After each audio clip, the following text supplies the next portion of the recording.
Trudeau continues to trespass deeper and deeper into provincial territory. What else is new? Here's his latest announcement and questions. The Environment Minister, Guilbeault, has commented that this government will no longer invest in roads. We have Northern First Nations that came out last week asking the province and the federal government to invest in an all-weather road system. It's the middle of February. Those roads have just opened. Climate change is a problem there. Will you invest in that? The minister clarified his comments that he was speaking about a very specific project in Quebec City. We too would like to clarify the comments. The Liberal government doesn't want us to drive. That's true. The Liberal government doesn't want us to be free. Instead, the Liberal government wants us huddled in these dystopian 1984 Orwellian-style cities where no one moves and everyone just stays confined. The reality is, since 2008, this federal government has stepped up massively on investing in infrastructure right across the country.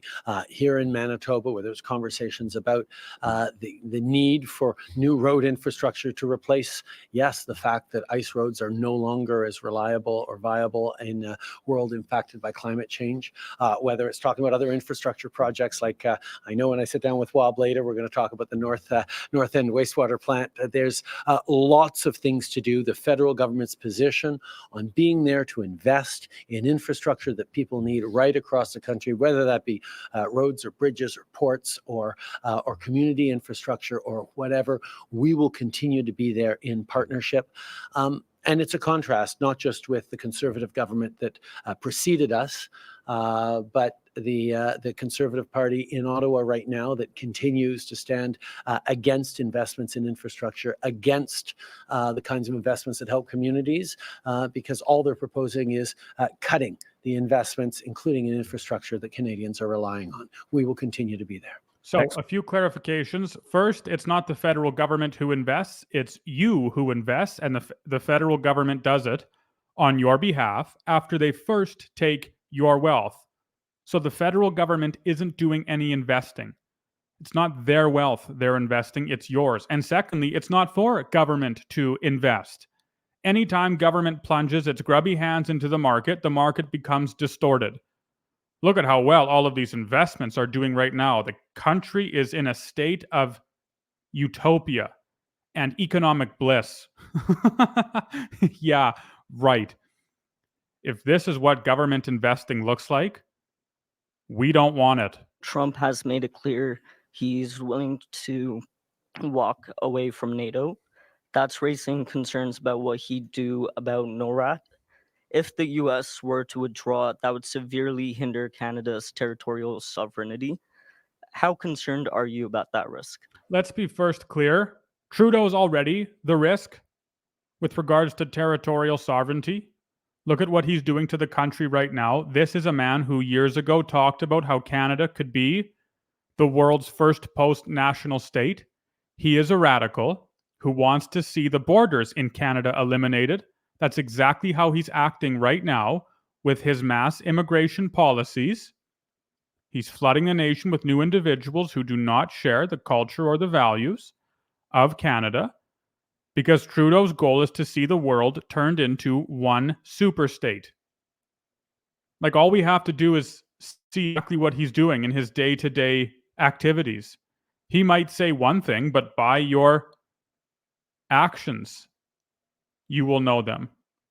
By your fruit, or by their fruit, you will know them. And we've seen the fruit of Justin Trudeau. It's absolutely rotten. Canada and the United States are the only two countries in the world in which territorial defense is actually shared between our two countries. It's a testament to the deep friendship and interconnectedness of Canada and the United States for decades now.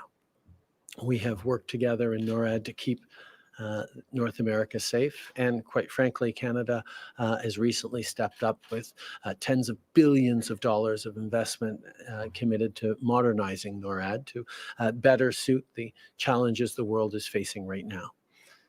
I was down in Colorado Springs at NORAD headquarters just a few years ago, seeing the extent to which the Canadian and American military are not just integrated, but sharing command in the extraordinarily important element of territorial defense.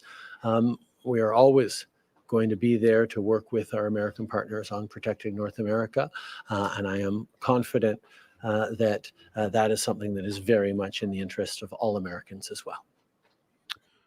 Would anyone want to charge into battle following this man? Anyone? Is there a single soul who would feel confident charging into battle with this leader? I wouldn't. Not at all. Especially since I don't agree with a single thing that Trudeau espouses.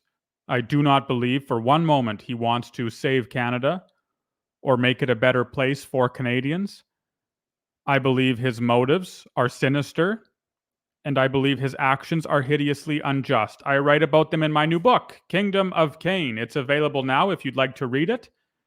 The link is in the description below. Just to follow up to that, the NATO Secretary General said that these comments by Trump on NATO undermines the security of the alliance and puts allied troops at risk. Do you agree with that assessment? Obviously, the American people have a really important choice to make in the upcoming election in November. The world is more complex, more challenging, and impacting people's daily lives in ways that were hard to imagine even just a decade ago. The conversations that the American people have in the lead up to that election are going to be extremely important, and Canada will, as is consistent, stand up for our interests and our values, but allow the democratic process to unfold fully in the United States without our interference. What kind of a statement was that? Because America's enjoyed so many years here of prosperity under Biden, under Joe Biden, who can't string a sentence together, because America now is better than it was before. And then Trudeau says we're going to allow the Americans to hold their elections democratically. What? As if we're going to allow them, as if we're in a position of power? Really? That's his statement. That's his stance. Merci beaucoup. So, yet another failed press conference from Trudeau, or perhaps it's not failed, depending on the way that one looks at it. Perhaps it's not a failure insofar as we get yet another insight into what Trudeau is like and how he's acting and what he wants for Canada. Right now, it's clear he is working his hardest to see that the power and the influence of the federal government expands deeper and deeper into the crevices of Canadian society, deeper and deeper into the foundations of this country, the home, municipalities, provinces, and so on. And we have an obligation to ensure it doesn't happen.